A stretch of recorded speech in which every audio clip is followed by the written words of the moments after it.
August 15 నాడు తెలంగాణ ముఖ్యమంత్రి రేవంత్ రెడ్డి జెండావిష్కరణ చేశాడు, జాతీయ జెండా ఎగిరేశాడు. ఇది అనొచ్చు, ముఖ్యమంత్రి గారు కదా, మరి ఆయన జెండా ఎగిరైపోతే ఇది ఉంది, అది కూడా పెద్ద న్యూస్, అది కూడా పెద్ద చర్చ అని మీరు అనొచ్చు. అక్కడే ఉంది ట్విస్ట్. ఏంటంటే ఎక్కడ ఎగిరేశాడు? గోల్కొండ దగ్గర ఎగిరేశాడు, గోల్కొండలో ఎగిరేశాడు. మరి ఇప్పటిదాకా మీ ప్రచారం ఏంటి? ఎంఐఎంకి భయపడి తీసుకెళ్ళి గోల్కొండలో జాతీయ జెండా ఎగిరేస్తూ ఉన్నాడు. నైజాం సర్కారుని సమర్థించి ఇక్కడ గోల్కొండ అని ఎగిరేస్తున్నారు. ఎంతమందిని చంపి ఎంతమంది చేసిన నైజాంని సమర్థించినట్టు కాదా అని రకరకాల భాషలు రకరకాలుగా మాట్లాడారు. నేను అడుగుతున్నా, ఈ నా మాటలు కావు, నీ ఎమ్మెల్యే మాట్లాడిన మాటలే ఇందాం. మరి ఆ ఎమ్మెల్యేకు నువ్వు జవాబు చెప్తావా?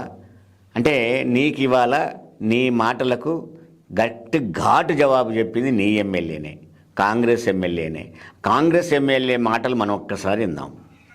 గోల్కొండ కోట కింద ఒక పాట రాసింది, బండి యాదగిరి, నైజాం సర్కార్ కూడా గోల్కొండ కోట కింద నేను కోరి కడతా కొడతాను. ఎందుకన్నారు ఆ మాట?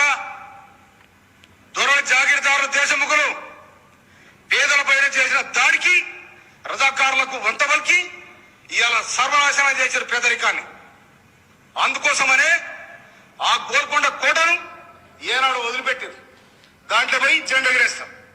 జాతీయ జెండా నీకు ఇలా పరేడ్ గ్రౌండ్, దేశానికి స్వతంత్రం వచ్చినాడు పరేడ్ గ్రౌండ్ కేటాయించారు.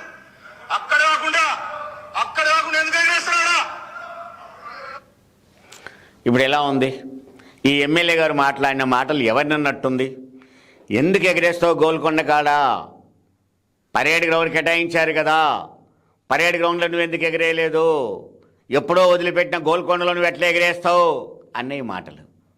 మరి ఇవన్నీ నీకు పట్టవా? నీకు తెలవా? ఆ ఎమ్మెల్యే చెప్తాడా లేకపోతే నువ్వు చెప్తావా? నీ ఎమ్మెల్యే అంటున్నాడు. అసలు కాంగ్రెస్ పార్టీలో ఎవరు పడితే వాళ్ళు అదే మాట్లాడతాడు, ఏది పడితే అదే మాట్లాడతాడు, ఏది పడితే అది చేస్తూ ఉంటారు. అదొక విచిత్రమైన పార్టీ, అది పక్కకు పెడదాం.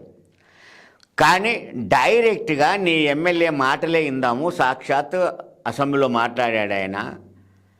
మరి ఇప్పుడు నువ్వు పోయి గోల్కొండలోనే జెండా ఎగిరేసావు. మరి ఏమనాలి? ఎమ్మెల్యేది రైటా, రేవంత్ రెడ్డిది రైటా? గోల్కొండ జెండా ఎగిరేయడం కరెక్టా కాదా? కరెక్ట్ కాకపోతే రేవంత్ రెడ్డి ఎందుకు ఎగిరేశాడు? కరెక్ట్ అయితే ఎమ్మెల్యే ఎందుకు మాట్లాడు? ఆ ఎమ్మెల్యేని పార్టీలో ఉంచుతారా, తీసేస్తారా? లేదా ఎమ్మెల్యేకి చెప్పిన దాన్ని తప్పని నువ్వు చెప్తావా, లేదా నువ్వు చేసిందే తప్పని చెప్తావా? రేవంత్ రెడ్డి ప్రజలకు జవాబు చెప్పాలి ఎట్లాగూ.